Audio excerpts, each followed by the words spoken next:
Hi mga kanegrang ina, ayan, today, pumasok ako, may alis kami today because it's Tuesday at talaga namang we are so very proud of our Sir Shera dahil syempre one of outstanding ALS teacher.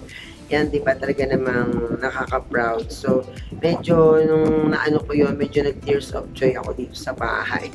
Di ba kasi kita namin yung effort ni Sir at para turuan kami, i-guide kami sa lahat, di ba? Para kaming mga bata na gina-guide. So, ang sarap ng ganong feeling ng may teacher na sobrang concerned. Tsaka iba yung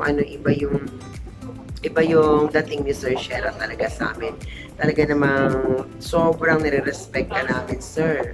Sobra. And then, masyado naming na-appreciate lahat ng effort mo. Diba? Diyan yung kahit masama ang pakiramdam, still, papasok pa din. Diba? Minsan papasok si Sir, talaga namang medyo nalilipas ng gutom, pero still, diba yung professionalism is still there. Talagang hindi niya kami pinapabayaan. So, thank you so much, Sir Sharon. Ayan. At syempre, may panibagong module tayo. So, ang daming na-checka ni Sir Shera sa akin. Parang 5 sets ng module kasi alam niyo naman si Negrang Ina, sobrang busy pero I still did my best. Diba, nung Saturday, I started 6 a.m. and then natapos ako ng 2 p.m. Talagang to talk and focus kasi nga 5 sets po yung aking tinapos na mga module. So, ayan, talaga namang wala na akong masabi sa. So, ayun, panoorin nyo ang aming klase kanina. Medyo short video lang siya.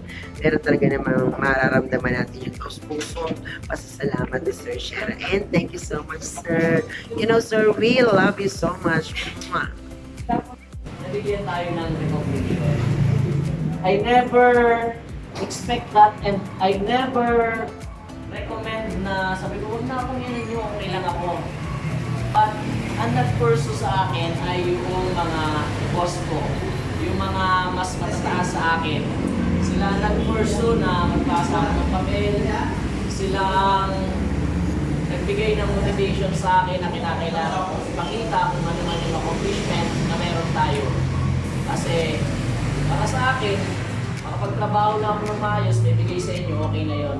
Yung mga awards na yon, bonus na lang yun. And ayaw ko sana talaga magbigay ng papel pa. Mismong sila na yung nag-initiate sa akin na kailangan mong ipasa yan, kailangan mong gawin ito, ganyan. And thank God, isa tayo sa nakasama sa mga pinagayaan ng ganyung pagkilala.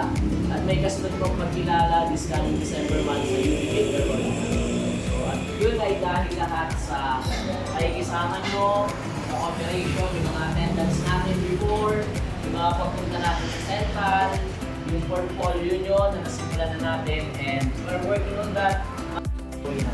Okay? So, yun yung simple update natin. Let us now proceed. Congratulations ulit, Sir Shera. And again, we are so very proud of you na ikaw ang aming teacher.